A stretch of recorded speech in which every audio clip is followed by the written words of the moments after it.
So something that we've mentioned in a previous video is sensory blocks. We've all talked about our sensory firing orders and the way that we process data that's coming into us from our subconscious. And the unfortunate aspects of this is the only thing that you're getting conscious perception or access to is things that you're privileged to or that you've already perceived, evaluated, judged, and decided upon throughout your life's experiences. We talk about this literally from your birth and even before then in cases till now. And you're running on program models that have been filed and stored in your subconscious, right?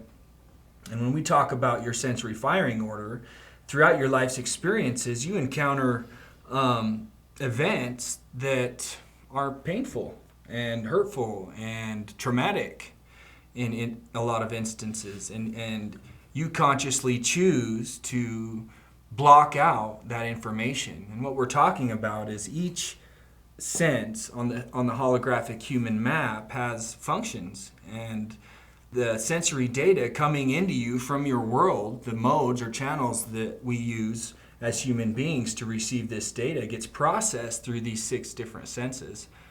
And throughout your life's experience, you become blocked in these senses. And we're going to go ahead and talk about some of these blocks and what they are and why they're happening. The 3 types of blocks that we do have are minor blocks, major blocks, and complex blocks. And so this is in Chapter 5 of the Holographic Human Transformation Theory. It talks about identifying your neurological sensory blocks and simple ways to open these blocks, become a greater you.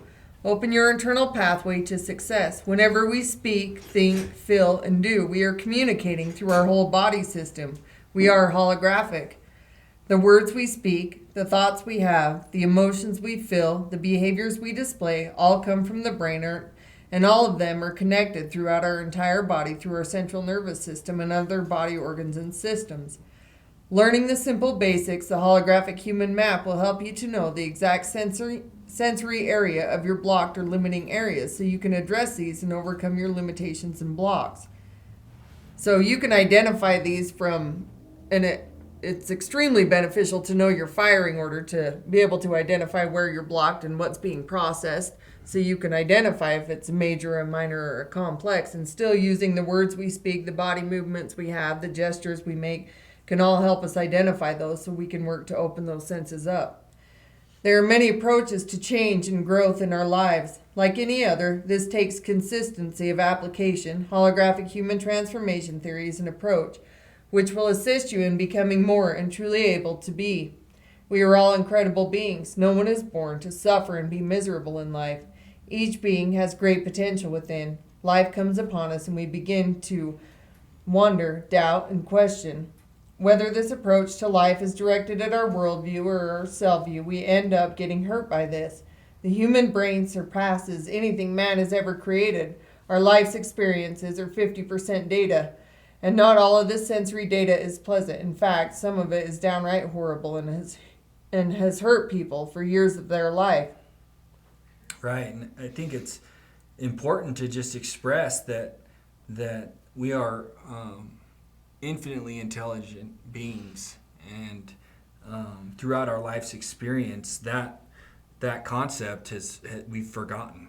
We've literally forgotten that we are spiritual beings of love and light, as I like to say, and it's the truth that we have been hurt, and things have happened to us in our lives that have caused us to block out some of these sensory experiences that we should be getting. We should be privileged to these. And I think we go through our lives and we think we're making pretty good decisions and we're living a good, positive life. And it's unfortunate that we're not privileged to all the information or all the data that's coming into us because of these sensory blocks. And when you truly get to know yourself and get to know the ways that your body functions and that movement has meaning in words, I'd like to point out that when Whitney was just talking about, she said where you're blocked and what's being processed. And she could have said how you're blocked and why it's being processed or something like that.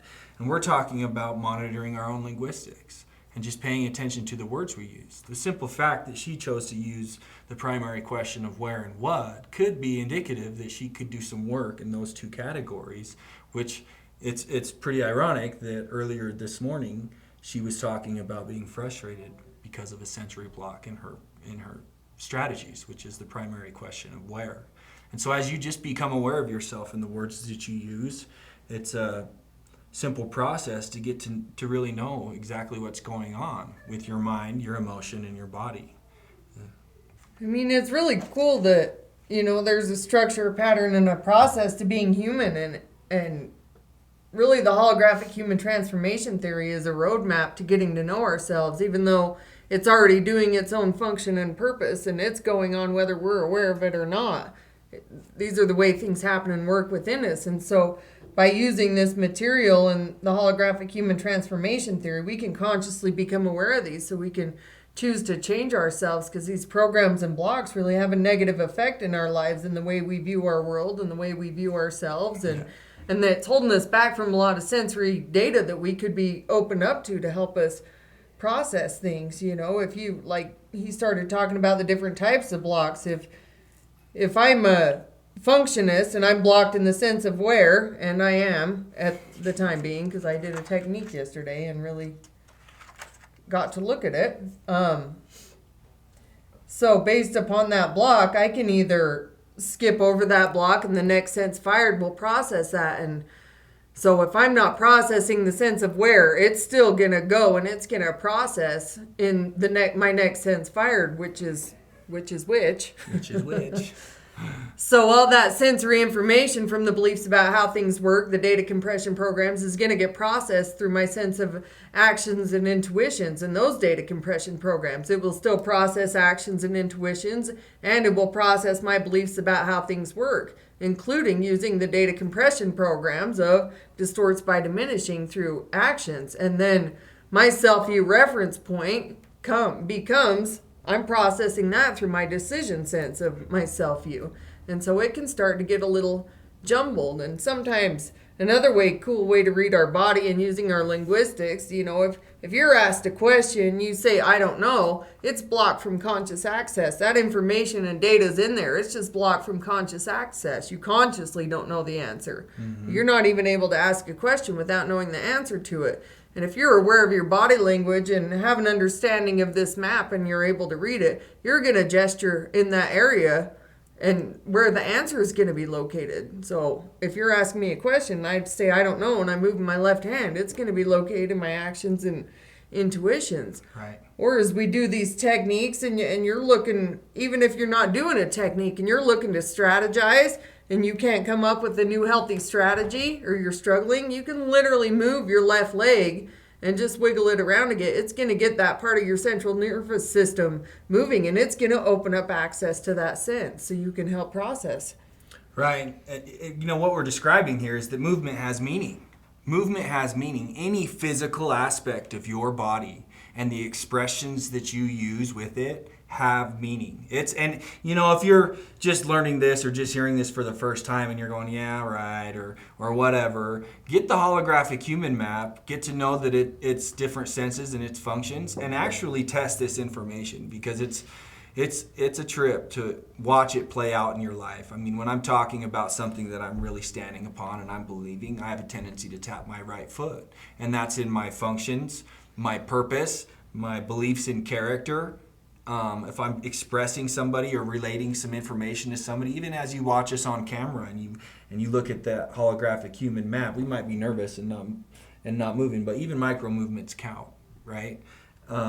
Movement has meaning, and as you learn the different ways that you process information, you really get to know yourself on an intimate level. It's a profound experience. Well, and even as you watch us talk about these things and knowing he's an actionist and I'm a functionist, you can tell the way we process information as he's processing. He's more over in the right, and I also process in the right, and then as soon as I'm able to see it, I do a quick to my left-hand side, and you can watch these things and watch our body language as we're talking and what we're processing. Idealists will gesture with their left hand as they're processing and taking in information. Relationalists will move their left leg and gesture, and there's a multitude of ways to get to know these things. Conceptualists and all the different ways they process information and how it computes through their firing order. And this is all happening in microseconds. Yeah. It's crazy to go through a whole complete sensory firing order in We refer to it as the 2-second rule. You're doing a complete neural fire. Within 2 seconds, you've already had the answer and processed all the information. Yeah. Even before the question's already out. Yeah. Okay, so we all have sensory blocks created from our life's experiences. All of us do, right? Whether our sensory experiences are of a positive or a negative nature, we all have sensory blocks in our subconscious programs and models. A sensory block just means that the function, data compressions, elements, and even the sensory experience itself can be harder to access consciously or even be consciously aware of. This access and conscious awareness can vary based upon the degree or severity of the sensory block. These blocked senses and the programs are created by a combination of the sensory experience itself and our conscious response to the sensory experience. Sensory experiences such as sound, loud noises or angry words, sight, seeing frightening, scary things, touch, being physically abused, energy, experiencing negative actions or intuitions, emotions, taste, negative characteristic traits, having a physical effect of self or others, and smell, being physically affected by your own or someone else's strategies. The conscious response to these experiences is a key factor in whether or not a block is created. This is the reason some people can experience verbal, emotional, and physical abuse and still be successful individuals, while most others have many blocks to their abilities to succeed at even simple things. And these blocks become extremely problematic. You heard Whitney just talk about being blocked in the sense of smell, primary question of where her strategies, right? And she talked about the next sense fired, being able to process the functions of the sense of smell. And through time, if you're not going to work through that block or alleviate that block in some fashion, that block becomes more severe. And we can talk about it just like your car engine. When one of the pistons goes out in your 6-cylinder motor, your car still might be able to drive or function. It's just not going to function properly, right? And until you get that piston fixed, you're not going to be able to have the full functioning of your vehicle. And after a while, if you don't get that one piston fixed, all of the other pistons, which are working in overdrive to keep the system whole, will go out, and it will become more and more intense and major and then complex. So she discussed a minor block, and that's where when one sense is experiencing a block in regards to any subject matter, it will go through its firing sequence, and whichever sense is blocked, it will skip over that, and the next sense fired will process everything that sense was supposed to process on its own. Any one sense can do the functions of any other sense. And that's how incredible we are as humans. We are very capable and amazing at healing ourselves. And now we can talk about a major block. And when that minor block is like I said, not addressed, then it becomes major and even more complex after that. And when you experience a major block, if Whitney had a major block in her sense of smell, her firing order is how, what, who, where, which, why, right?